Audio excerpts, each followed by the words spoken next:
이사야서 40장 우리가 그 끝부분을 5절 같이 읽었습니다. 짧은 구절이지만 엄청난 반전이 깃들어 있는 그런 본문입니다. 이 본문을 기초해서 영화가 하나 만들어진 적이 있었습니다. 1981년에 영국에서 만들어진 불의 전차라는 영화였습니다. 그 배경이 되는 이야기가 얼마나 극적이었는지 이 영화는 소위 큰 흥행을 했습니다. 대박이 난 거죠. 그리고 그 해에 아카데미상 5개를 받았는데 그 중에 당연히 작품상이 포함이 되어 있었습니다. 1924년에 파리에서 올림픽이 열렸을 때 영국 대표 선수로 에릭 리들이라는 사람이 100m 경기에 출전을 했었습니다. 당시 세계 기록을 가지고 있던 사람이고 당연히 금메달이 예상이 되는 경기였습니다. 문제는 이 에릭 리들이 선교사의 아들이고 선교사 지망으로 영국에서 공부를 하던 중에 올림픽에 선수로 참여했다는 것이고, 그리고 자기 예선전이 주일에 걸려 있다는 것을 아는 순간 그 금메달이 거의 확실히 되는 경기를 포기했다는 것입니다. 당연히 영국 체육회가 이 사람을 강제로라도 내보내려고 애를 썼는데 끝까지 거절을 하고요. 대신 중재안으로 400m에 출전을 시켰습니다. 놀랍게도 400m에 나가서 금메달을 따는 그런 극적인 반전을 이루어내는 거죠. 주일 예선전에 나가기 전 대신에 파리에 있는 스코틀랜드 영국 교회에 가서 설교를 하는 장면이 있습니다. 그 본문이 바로 오늘 이 본문입니다. 특별히 마지막 절에 여호와를 앙망하는 자는 새 힘을 얻으리니 독수리가 날개치며 올라감과 같다. 장정도 넘어지고 젊은이도 피곤해서 쓰러지지만 주를 앙망하는 자는 달려가도 그리고 걸어가도 피곤치 않으리라. 아마 그 자리에서 그 설교를 들었던 사람들은 정말 이 메시지가 에릭 리드라는 사람의 삶을 통해서 증거되는 아주 귀한 은혜를 받았을 것이라고 생각이 듭니다. 드라마가 갖춰야 될 반전을 다 갖추고 있는 스토리고 또 실화였기 때문에 그만큼 감동이 컸던 것 같습니다. 그러나 사실 이 본문이 들어있는 이사야서가 갖고 있는 반전에 비할 바가 아닐 것 같습니다. 이사야서는 66장으로 되어 있는데 시작할 때는 굉장히 침울한 그리고 하나님의 한탄스러운 경고의 말씀으로 시작하지만 그 끝은 그 이스라엘 백성들을 격려하고 위로하시면서 그들을 향한 새로운 소망의 메시지로 끝나게 되는 것입니다. 그리고 그 반전의 시작이 40장에 있습니다. 그리고 오늘 본문이 그 정점에 아마 이르는 내용일 것입니다. 27절 이렇게 시작합니다. 야곱아 어찌하여 내가 말하며 이스라엘아 내가 이르기를 내 길은 여호와께 숨겨졌으며 내 송사는 내 하나님에게서 벗어난다 하느냐. 야곱이나 이스라엘이나 같은 말입니다. 야곱의 이 밧담 아람 그 광야에서 하나님을 만난 후에 이름이 바뀌어서 이스라엘이 되고, 그래서 야곱과 이스라엘은 훗날 야곱의 12아들이 이룬 그 백성인 이스라엘의 다른 이름입니다. 27절은 원망이죠. 이스라엘 백성들의 심기가 이랬던 것 같습니다. 그리고 그것의 대표적인 표현이 이사야의 말 속에 드러나는 것 같습니다. 내 길이 여호와께 숨겨졌다는 말은 기도를 해도 응답이 오지 않고 그리고 오히려 상황이 더 나빠지는 아마 그런 분위기를 우리들이 연상해 보면 좋을 것 같습니다. 이사야는 개인적으로 굉장히 불행한 시대를 살았습니다. 이사야가 살던 시대는 북쪽 이스라엘, 나라가 반으로 나눠져서 남쪽에 유다, 북쪽에 이스라엘이 있었는데 이스라엘은 이미 패망을 하고 있는 중이었습니다. 그리고 그 뒤에는 이스라엘을 패망시킨 아시리아보다 훨씬 더 무서운 바벨론이 기다리고 있었던 거죠. 그리고 결국에 남쪽 유대는 하나님의 경계와 그리고 이사야를 통한 권면의 말씀에도 불구하고 결국엔 패망을 하게 되는 그런 역사적인 암흑의 시대를 내다보는 시대에 살았던 것입니다. 이사야는 왕궁의 귀족의 아들로 알려져 있습니다. 본래 선지자는 아니었으나 그가 인간적으로 소망을 걸었던 왕이 아주 비참하게 세상을 마치는 그런 일을 겪게 되죠. 이스라엘의 뛰어난 임금 몇을 꼽으면 우시아라는 임금이 꼽힙니다. 그는 다윗 왕 이후에 최대의 영토와 최대의 군사력과 최대의 경제력을 구축했던 왕입니다. 그러나 교만해져서 제사장만이 할 수 있는 그 제사에 직접 나서서 금지되어 있는 향불을 피는 향로를 들고 그 앞길을 막는 제사장들을 물리치고 성전에 들어가다가 문둥병이 나서 그 길로 폐위되고 결국에 회복되지 못하고 죽습니다. 그 이야기가 이사야서 6장에 나옵니다. 6장 1절에 우시야 왕이 죽던 해에 참 참담한 마음을 가지고 성전에 들어가는 이사야의 이야기가 있습니다.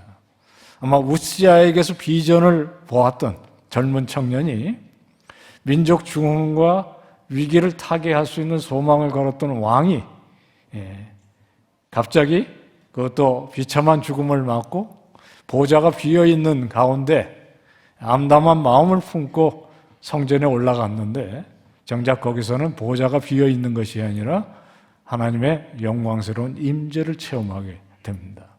그리고 이사야는 거기서 선지자로 부름을 받는 거죠. 그렇게 해서 이사야가 선지자가 되어서 받은 소명은 이스라엘 백성이 이런 회개하지 않는 자리에서 떠나지 않으면 결국은 심판을 받게 되리라는 즐겁지 않은 메시지를 전하는 것이었습니다. 그리고 당시 이스라엘 백성들은 또 유대 백성들은 이 선지자의 경고를 들을 준비가 되어 있지 않았습니다. 아마 들을 생각이 없었다. 그렇게 생각하는 것이 훨씬 더 정확한 이해일 것입니다. 그래서 아마 선지자의 마음은 평생 무거웠을 것입니다.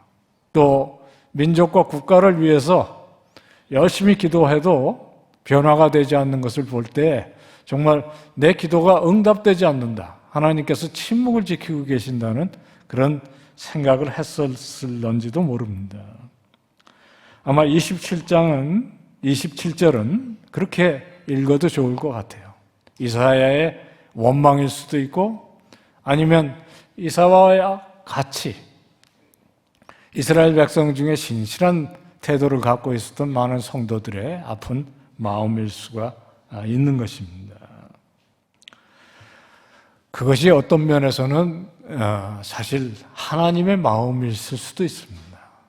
왜냐하면 1장으로 가보면 하나님께서 이스라엘 백성 전체를 향해서 안타까운 마음을 가지고 안타깝게 호소하듯이 하는 말씀이 있습니다. 제가 부탁을 해놨으니까 아마 그 구절을 보실 수 있을 텐데요. 이사야 1장 2절부터 4절에 하나님께서 그렇게 말씀하십니다. 하늘이여 들으라, 땅아 귀를 기울이라. 여호와께서 말씀하시기를 내가 이스라엘 백성을 자식같이 양육했는데 나를 그들이 거역하고 있구나. 그런 말씀이 있어요. 그리고 소는 그 임자를 알고 나귀도 주인을 알지만 이스라엘 백성은 알지 못하고 내 백성은 결국 깨우치지 못한다. 안타까운 주님의 호소와 같은 말씀이 있습니다. 그 다음 구절은 더 가슴 아픈 구절이죠. 슬프다. 범죄한 나라요, 허물진 백성이요, 행악의 종자요, 행위가 부패한 자식이로다. 그들이 여호와를 바라며 이스라엘의 거룩하신 일을 만홀히 여기고 물러갔도다.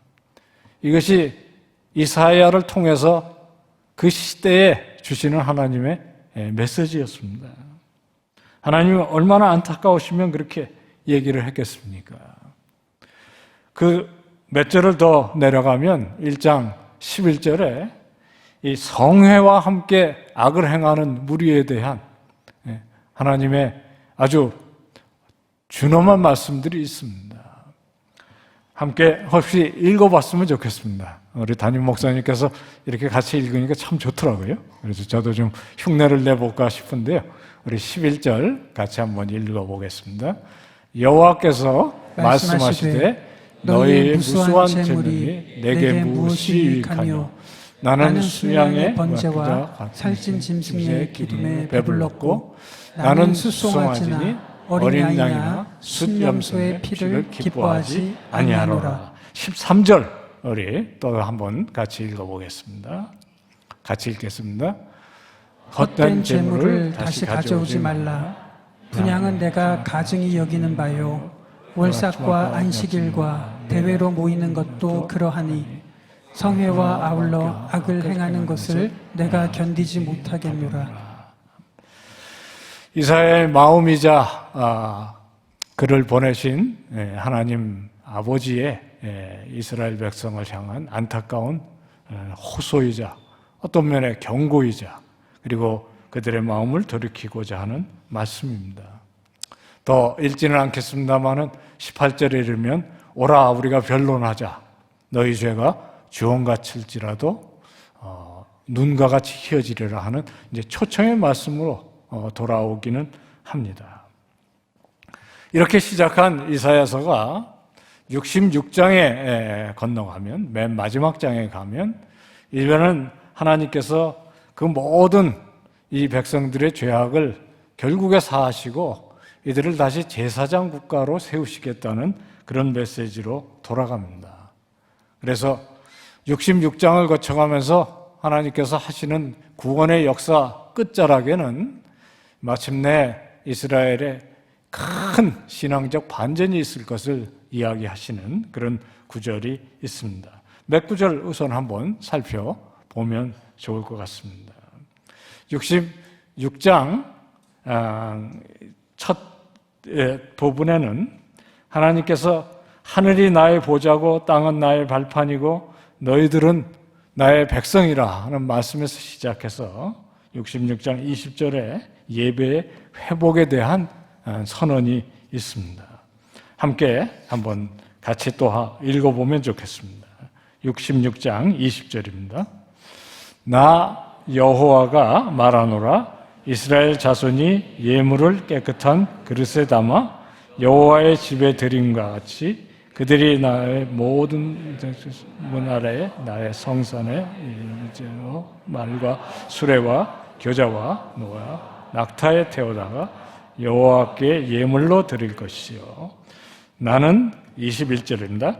나는 그 가운데서 택하여 제사장과 예위인을 삼으리니 여호와의 말이냐. 그리고 이제 새하늘과 새 땅에 대한 예언이 있습니다. 이스라엘 백성뿐만 아니라 결국 하나님께서 지으신 모든 세계를 온전히 새롭게 하리라는 그런 말씀입니다. 우리 삶이 때때로 우리가 원하는 방향으로 나아가지 않아서 안타깝고 힘들 때가 많을 수 있습니다. 하나님의 백성들은 하나님의 원하시는 삶을 살 때에는 신명기에 약속하신 복과 번영이 있을 것이지만, 그렇지 못한 경우에 하나님께서 그들의 길을 고치시기 위해서 때때로 고난도 주시고, 또 이와 같이 준엄한 경고의 말씀을 통해서 그들을 깨우치시기도 하는 그런 내용을 이사야서 전체에서 우리는 찾아볼 수 있습니다. 그리고 그 중간에 이 회복의 시작이라고 할 수 있는 40장의 말씀이 들어 있는 것입니다. 40장은 이스라엘 백성이 이제 고난의 때가 끝나고 하나님의 위로가 본격적으로 임할 것을 선언하는 그런 위대한 말씀으로 진행이 됩니다.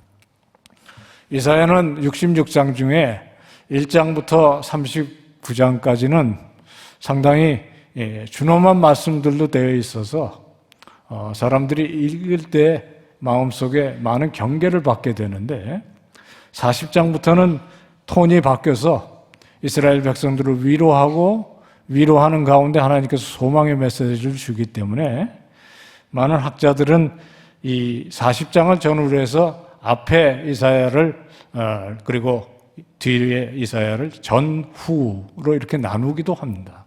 심지어는 1서, 2서 그렇게 나누는 경우도 있습니다.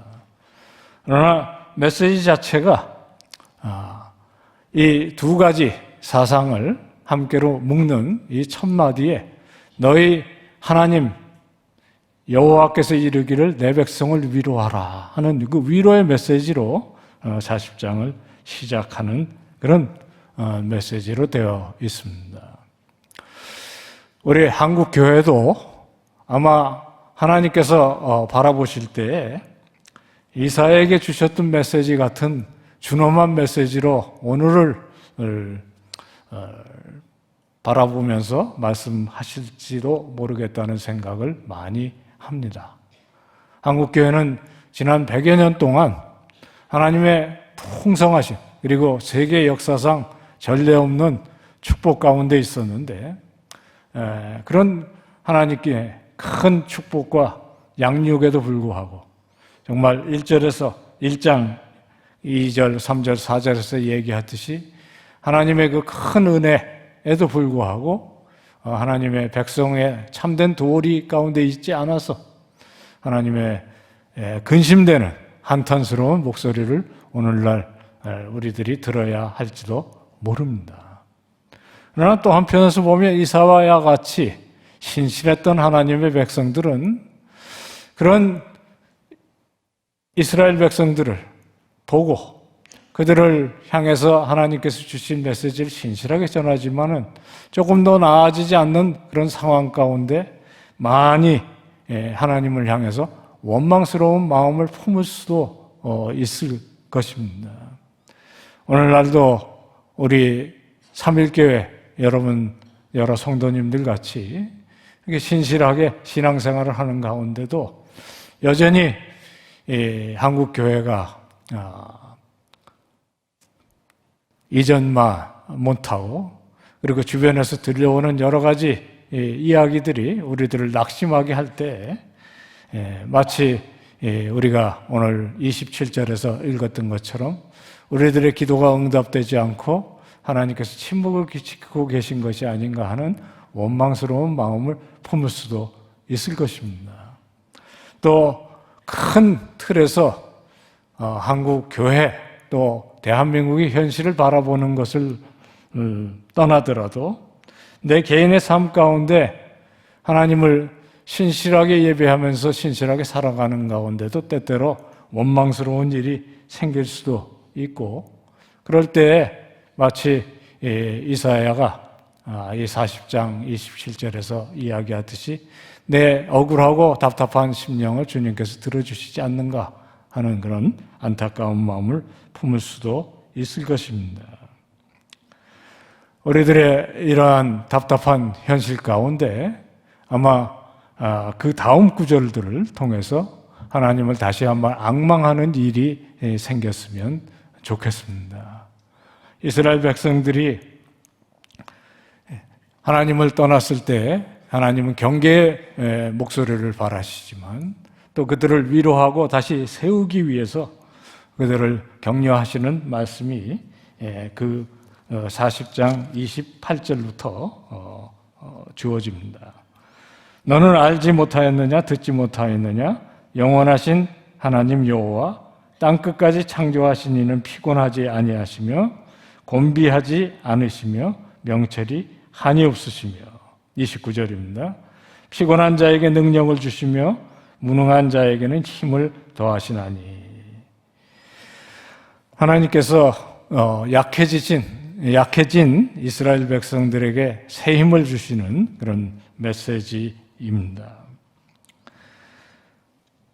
우리 주변에서 많은 이 한동안 한국교회를 일으켜 세웠던 큰 목회자들도 실패를 하는 일들을 요즘 자주 듣습니다.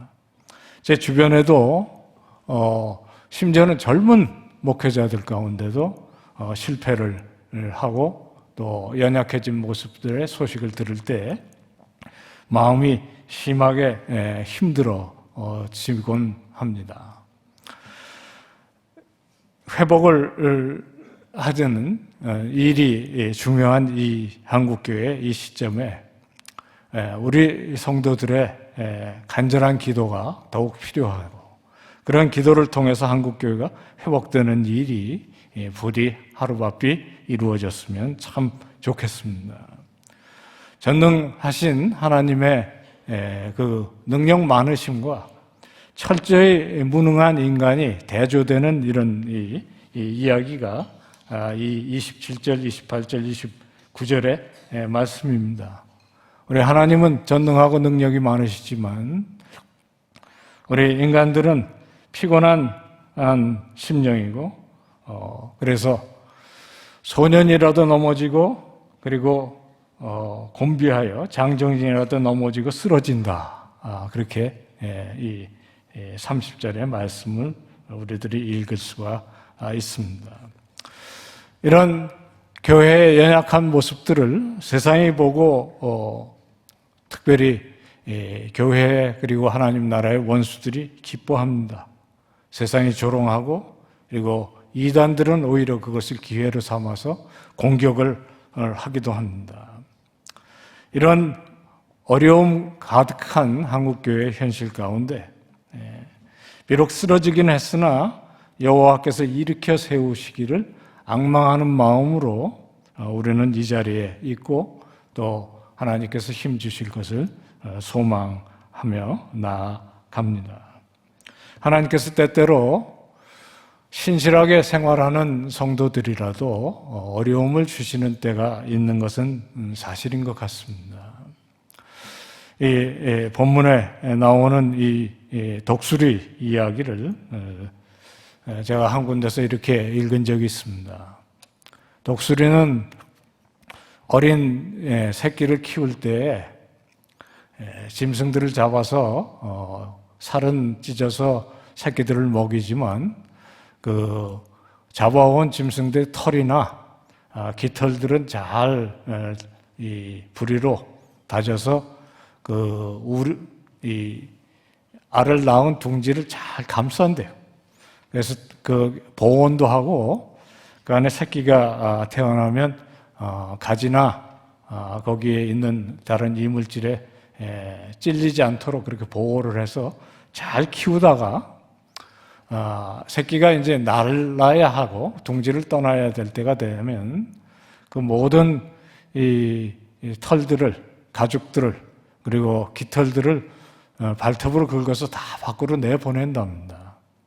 그리고 나면 이제 포근했던 둥지가 여기저기 좀 불편해지고 가시가 있는 곳에는 새끼들이 찔리기도 하니까 결국 새끼들이 가상자리로 나와서 이 어미가 날개짓을 하면 따라서 날개짓을 하면서 둥지를 떠나게 그렇게 한다는 얘기도 들은 적이 있습니다. 오늘 한국교회가 과거 같지 않게 평온하지 않은 이야기를 많이 들을 때 어떤 면에서는 한편으로 하나님께서 우리를 연단하실 만큼 하셔서 이제는 좀 성숙으로 한 단계 더 높아져서 이제 날개를 치면서 둥지를 떠나도록 그래서 이제 그동안 안락하고 안일하게 신앙생활 했던 것을 떠나 좀 도전적인 한 수준 높은 신앙생활로 나아가도록 하심이 아닐까 하는 생각도 해봅니다. 그런 기대를 품는 우리 성도들이 같이 보면서 힘을 얻을 말씀이 마지막 31절 말씀입니다. 우리 한번 같이 읽어보면 좋겠습니다. 31절입니다. 오직 여호와를 앙망하는 자는 새 힘을 얻으리니 독수리가 날개치며 올라감 같을 것이요 다른 박질하여도 곤비하지 아니하겠고 걸어가도 피곤하지 아니하리라. 여기 앙망이라는 말은 기다린다는 뜻이기도 합니다. 그리고 히브리 원어의 내용은 3줄을 가닥가닥 여러 겹 겹쳐서 꼬은다 그런 뜻입니다. 그 줄을 여러 가닥 겹쳐서 꼬은다는 말과 기다한다, 기다린다는 말의 그 의미가 통하는 것은 아마 한 겹이 아니고 3겹 또는 그 이상의 여러 줄을 꼬아서 거기서 그 줄에 단단하게 매달려서 절벽도 오르고 또는 깊은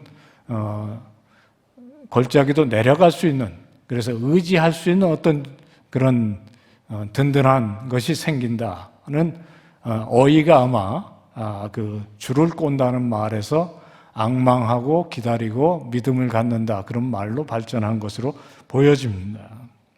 믿음 생활이 일반적으로 그렇습니다. 우리 신앙생활의 가장 중요한 내용은 나 자신을 믿음이 아니라 결국 우리는 아무리 젊고 한때는 능력이 있던 사람도 넘어지고 쓰러지지만 우리 하나님은 전능하셔서 변치 않고 우리의 의지가 되신다는 것을 소망하고 믿는 가운데 의지하고 어려움도 뛰어넘고 그리고 절망 가운데서도 소망을 발견할 수 있게 되는 것인데 그런 말씀을 여호와를 앙망하는 자라고 표현했던 것 같습니다. 이사야 전편을 훑어봐도 이사야가 바로 그런 사람이었던 것 같습니다. 자신이 인간적으로 기대를 걸었던 우시아의 죽음에 실망하지 않고 성전에 올라갔을 때 보좌에 앉으신 능력이 많으신 하나님을 바라보면서 새로운 소명 그리고 소망을 발견했던 이사야처럼 이 앙망하는 마음을 가진 사람은 독수리가 날개치며 올라가듯 그런 새로운 삶을 살게 된다는 말씀으로 격려를 하십니다. 독수리가 혹시 나는 것을 보신 분들이 계신지 모르겠어요. 저는 본 적이 있습니다. 이 독수리는 몸무게가 한 10kg쯤 되는 그런 무거운 새인데도 아주 높이 날 때는 거의 8,000km 이상 고공을 아주 높이 날아오르곤 한다고 그럽니다. 제가 한 번은 외국에 살 때 커다란 호숫가에서 백조들이 나르는 것을 본 적이 있어요. 백조도 거의 몸무게가 한 10kg 이상 되기도 합니다. 이런 커다란 새들이 나르는 것을 보면요, 꼭 비행기가 나르는 것 비슷하게 느껴져요. 멀리서 백조가 한 10마리쯤 무리를 지어서 날아오는 것을 보고 있다가 근처에 오는데 두려울 정도였습니다. 마치 헬리콥터가 눈앞에서 지나가는 것 같이 공기 진동이 얼마나 심한지요. 그 부딪히면 이게 죽겠다 싶을 정도. 그러나 그 백조가 나르는 걸 볼 때 전혀 마음속에 무슨 큰 기쁨이 있는 게 아니고 아슬아슬하다는 생각이 많이 들어요. 왜냐하면 그 큰 새가 그렇게 퍼덕거리고 날아가는 걸 보니까 제가 다 안쓰러울 정도로 그렇게 힘이 들더라고요. 독수리가 날개쳐 올라가는 것은 좀 다른 이야기입니다.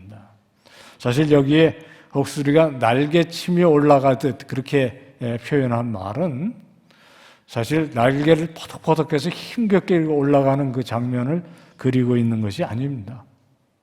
높은 곳에 올라간 독수리는 바람을 타고 실제로 날갯짓 없이도 넓게 핀 날개에 바람을 받아서 높이 올라가는 그런 것을 뜻하는 것입니다. 그래서 결국 이 장면은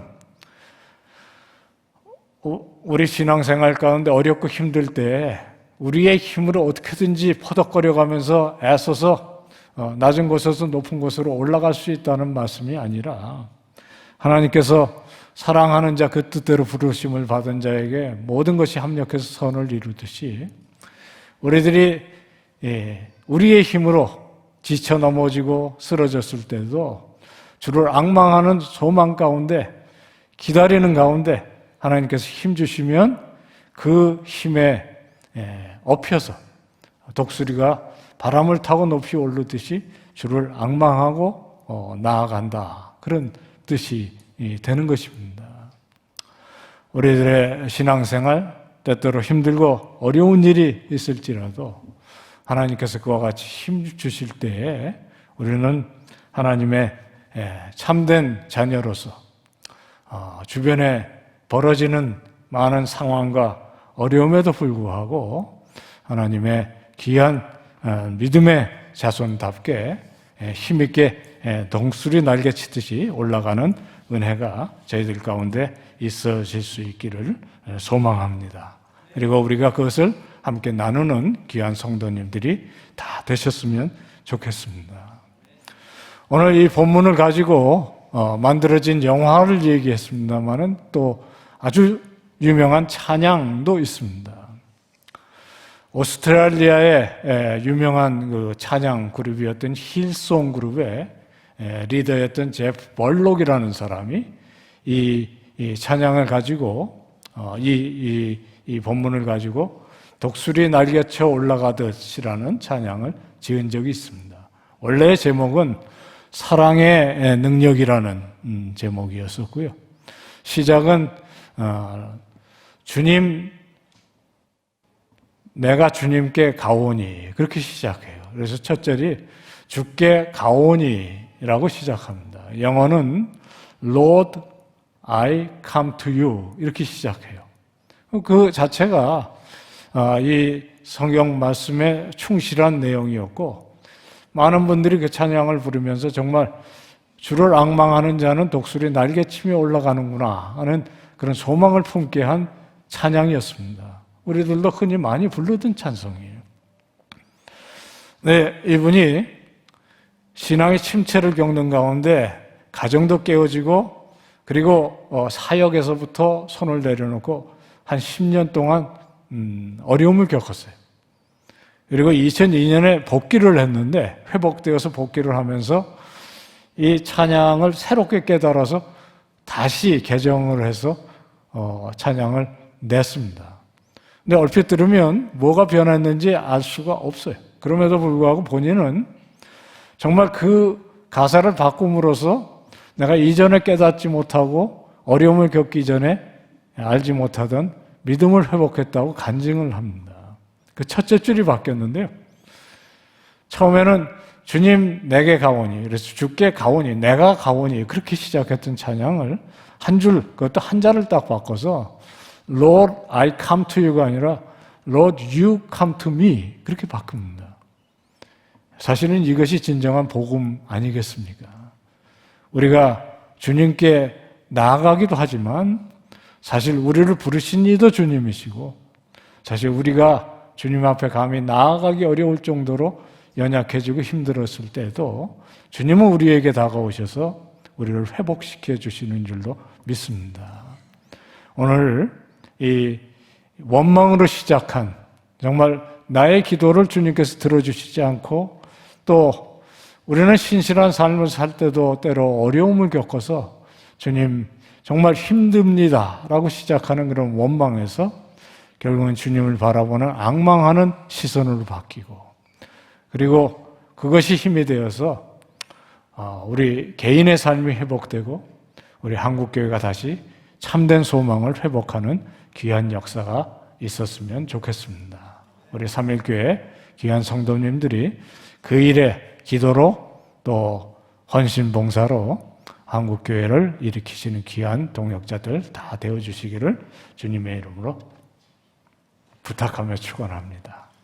이제 일어나서 우리 찬양 같이 하겠습니다.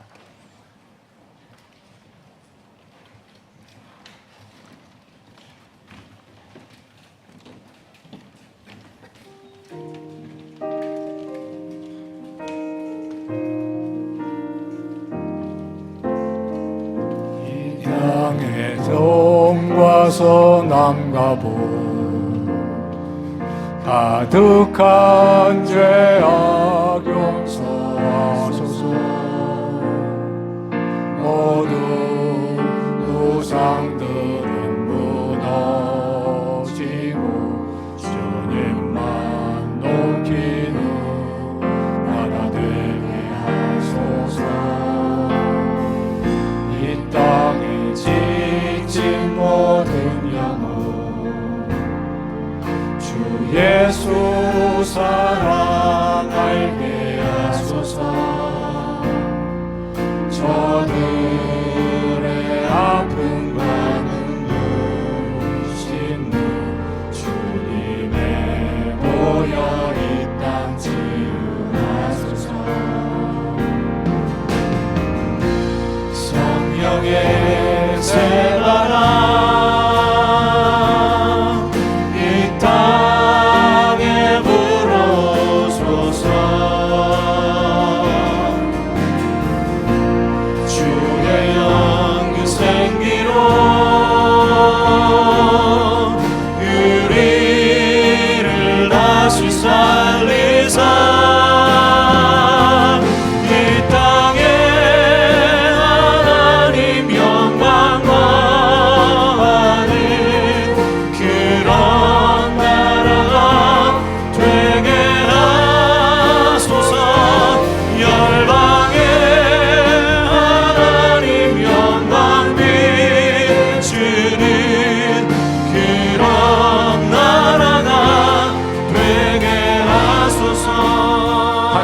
백두까지 한라에서 백두까지 백두에서 땅의 끝까지 주님 오실 길을 예비하고 주님만 섬기는 나라 되게 하소서. 주님 교회에 하늘의 생기 부어주소서. 열방을 치유하는 주 백성 주님의 군대를 켜주소서. 성령의 새바람 이 땅에 불어오소서. 주의 영 그 생기로 우리를 다시 살리사 이 땅에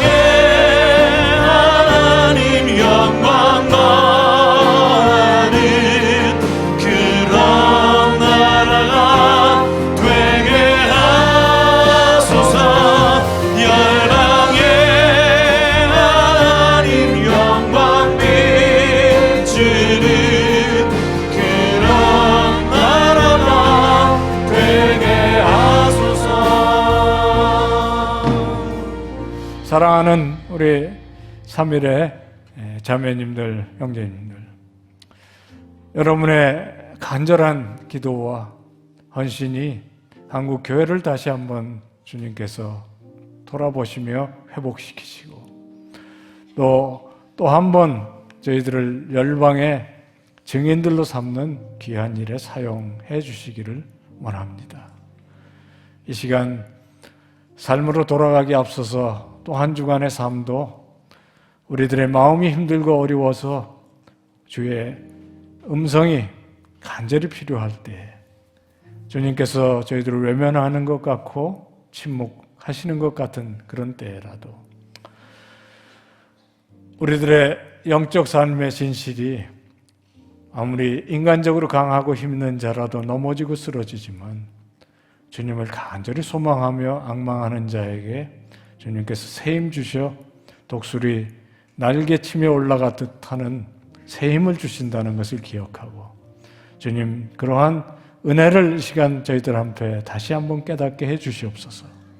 저희들이 또 한 번 주님의 손에 붙잡혀 직장과 가정과 그리고 나의 개인의 삶뿐만 아니라 이 나라 이 민족의 한국교회가 부끄러움을 벗고 오직 하나님의 능력을 증거하는 교회 다시 한번 되게 해 주시옵소서. 간절한 마음으로 같이 기도하고 주님의 축복으로 예배 마치겠습니다. 한번 기도하겠습니다. 하나님 아버지 저희들의 연약함을 불쌍히 여기시고 아버지 하나님 불쌍히 여기시고